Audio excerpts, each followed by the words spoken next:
Namaskar, this is Sunil Dattavasthi welcomes you in Vidya Hut.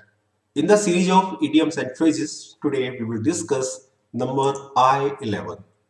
तो I11 में जो हमारा पहला इडियम है वो है the gift of the gap. बहुत ही इंपॉर्टेंट इडियम है और बहुत सारे एग्जाम्स में ये पूछा जाता है। इसका मीन होता है टैलेंट फॉर स्पीकिंग, बोलने की शक्ति। देखिए ये जो पहली पिक्चर है इसमें अटल बिहारी वाजपेयी जी दिखाई दे रहे हैं। अगर इनकी बात की जाए तो इनके अंदर बोलने की बहुत खूबसूरत, बहुत अच्छी क्षमता थी और ये पहले ऐसे विदेश मंत्री थे जिन्होंने यूएन जनरल असेंबली में हिंदी में भाषण दिया था।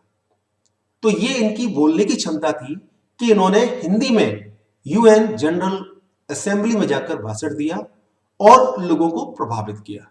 इनकी बोलने की शक्ति जो थी वो अद्भुत थी। तो कहा जा सकता है कि ये द गिफ्ट ऑफ गैप से गिफ्टेड थे।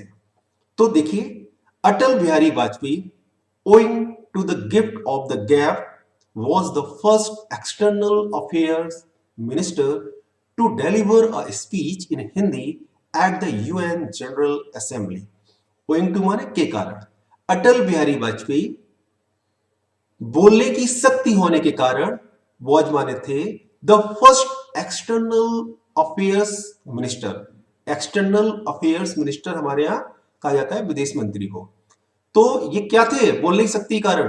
पहले विदेश मंत्री थे, पहले ऐसे विदेश मंत्री थे टू डिलीवर, देने वाले, अ स्पीच, भाषण इन हिंदी, हिंदी में, at the UN general assembly, UN general assembly में। अटल बिहारी वाजपेयी बोलने की शक्ति होने के कारण ऐसे पहले विदेश मंत्री थे जिन्होंने यूएन जनरल असेंबली में हिंदी में भाषण दिया। वही दूसरी पिक्चर में जो ये पिक्चर है, ये है अंग्रेजी के, इंग्लिश लिटरेचर के बहुत ही प्रमुख जो ड्रामेटिस्ट हैं, जो प्ले राइट हैं, उनमें से एक जीवी साव की।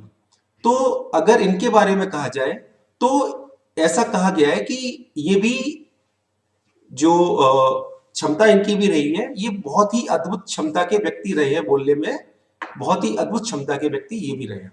तो जॉर्ज बर्नार्ड शॉ भी कहे जाते हैं gifted with the gift of the gap. तो इन्हें नोबेल प्राइज भी मिला है लिटरेचर में। तो Nobel prize winner in literature leading dramatist G B Shaw was having the gift of the gap. Nobel prize winner in literature, साहित्य में Nobel prize winner, leading dramatist, प्रमुख नाटककार जीवी सा वॉज हैविंग, रखते थे, the gift of the gap, बोलने की शक्ति। आगे बढ़ते हैं। देखिए जो दूसरा हमारा इडियम है वो है बाय हुक और बाय क्रुक। इसका मीनिंग होता है बाय फेयर और फॉल, मीन्स किसी भी कीमत पर, किसी भी स्थिति में, एन केन प्रकार में।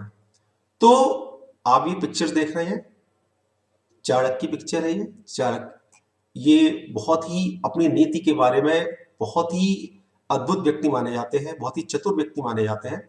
तो ये इनकी नीति थी कि यदि देश पर खतरा आए, यदि राज्य पर खतरा आए, तो हमें किसी भी कीमत पर बाय हुक और बाय क्रुक हमें देश की रक्षा करनी चाहिए, देश की रक्षा करनी है। तो देखिए Chanakya was about the ethics that the state should be defended by hook और by crook. Chanakya was about the ethics, ethics means होता है नीति शास्त्र। चाणक्य इस नीति या नीति शास्त्र के थे दैट की द स्टेट, स्टेट मीन्स राज्य भी होता है, देश भी होता है और कोई किंगडम भी होता है। तो किस नीति के थे वो इस नीति के थे कि देश को शुड बी डिफेंडेड, कि देश की, डिफेंडेड मीन्स रक्षा करना, सुरक्षा करना, कि देश की सुरक्षा करनी चाहिए बाय हुक और बाय क्रुक, किसी भी कीमत पर। चाणक्य इस नीति के थे कि देश की सुरक्षा किसी भी नीति पर करनी चाहिए। आगे बढ़ते हैं। टूथ एंड नेल, इसका मीनिंग होता है, ये भी बहुत इंपॉर्टेंट है, इसका मीनिंग होता है विथ ऑल वंस पावर या विथ फोर्स एंड फेरोसिटी, अर्थात जी जान से। देखिए इस समय भारत का टूर चल रहा है, इंडियन टूर टू ऑस्ट्रेलिया चल रहा है, भारत ऑस्ट्रेलियन टूर पर है। तो पहला टेस्ट भारत शुरुआत में बहुत ही अच्छी स्थिति में था, लेकिन बहुत ही डेस्परेटली, बहुत ही निराशापूर्वक उन्होंने उस टेस्ट को वो हार गए। तो दूसरे टेस्ट में हम सबने देखा कि किस तरह भारतीयों ने पूरी जी जान लगाई और दूसरे टेस्ट में वापसी करते हुए उन्होंने ऑस्ट्रेलिया को पूरी जी जान से मेहनत करते हुए उन्होंने ऑस्ट्रेलिया को उन्हीं की जमीन पर बॉक्सिंग डे टेस्ट में हरा दिया। तो ये पहली पिक्चर है जहां जीतने के बाद अजिंक्य रहाणे गले मिल रहे हैं गिल से। वहीं दूसरी पिक्चर में जीतने के बाद जो इनका एक एथिक्स होती है कि आपस में हाथ मिलाने की, है ना, उसे पूरा कर रहे हैं। तो after losing the first test desperately, India fought tooth and nail and won the second test against Australia. After losing, हारने के बाद, द फर्स्ट टेस्ट, पहला टेस्ट, desperately मीन्स निराशापूर्वक, पहला टेस्ट निराशापूर्वक हारने के बाद इंडिया फॉट, देखिए फॉट लड़ाई करना तो होता ही है, इसका एक मीन्स संघर्ष करना भी होता है। भारत ने संघर्ष किया टूथ एंड नेल, जी जान से, एंड वन और जीता द सेकेंड टेस्ट, दूसरे टेस्ट को अगेन ऑस्ट्रेलिया, ऑस्ट्रेलिया के खिलाफ। पहला मैच निराशाजनक रूप से हारने के बाद भारत ने ऑस्ट्रेलिया के खिलाफ जी जान से प्रयास किया और दूसरा टेस्ट जीता। नेक्स्ट जो है वो है take a leaf out of one's book, इसका मीन होता है इमिटेट वन या to act like someone else, means अनुकरण करना या नकल करना। देखिए एक टर्म है इंटेलेक्चुअल प्रॉपर्टी, ये क्या होती है, ये इसलिए होती है कि अगर कोई व्यक्ति किसी चीज की खोज कर रहा है बिजनेस में या किसी भी एरिया में, तो उस उसकी उस खोज की नकल ना की जाए। तो इसके लिए कॉपीराइट होते हैं, ट्रेडमार्क होते हैं, कई सारी चीजें होती है, ताकि जो इंटेलेक्चुअल प्रॉपर्टी है वो उसे, उसके खोजने वाले को नाम, सम्मान और जो उसके लिए बनता है उसे प्राप्त कराए। अगर उसकी नकल हो जाएगी तो स्थिति क्या होगी, ऐसी होगी कि ये देखने में अभी पता नहीं चल रहा है कि इन्होंने ये स्लीपर बनाई थी या इन्होंने बनाई थी, या अगर इन्होंने बनाई थी या इन्होंने बनाई थी तो किसने कॉपी की। तो इंटेलेक्चुअल प्रॉपर्टी होना बहुत जरूरी है। अगर इंटेलेक्चुअल प्रॉपर्टी की रक्षा नहीं की जाएगी तो क्या होगा कि कोई भी जब किसी चीज को बनाएगा तो कोई भी मार्केट में उसकी नकल करके उस व्यक्ति की इनोवेशन को नुकसान पहुंचा सकता है। तो intellectual property is supposed not to be taken a leaf out of one's book in the good use of innovation and business. Intellectual property, बौद्धिक संपदा, इज सपोज्ड, समझी जाती है, मानी जाती है, not to be taken a leaf out of one's book,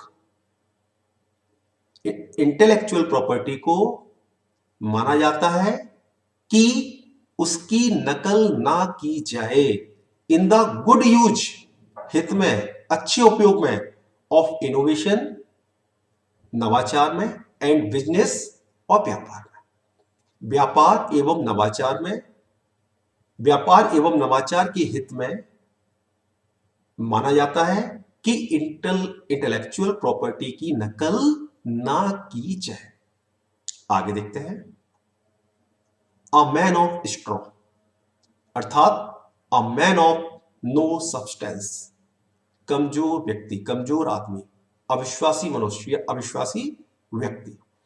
आजकल अगर हम अपने पड़ोसी देश पाकिस्तान की हालत देखें तो बहुत चिंताजनक बनी हुई है। और ऐसी स्थिति है कि उनके यहाँ बहुत महंगाई बढ़ी हुई है, आम लोग को खाना बड़ी मुश्किल से मिल पा रहा है। तो ये बड़ी दुर्भाग्यपूर्ण स्थिति है एक देश के लिए। अगर हम देखें तो आज पाकिस्तान की स्थिति ऐसे बन गई है, ऐसी हो गई है जैसे कि एक मैन ऑफ स्ट्रॉ की होती है। तो unfortunately पाकिस्तान's condition presently in terms of prosperity and debt seems to be a man of straw.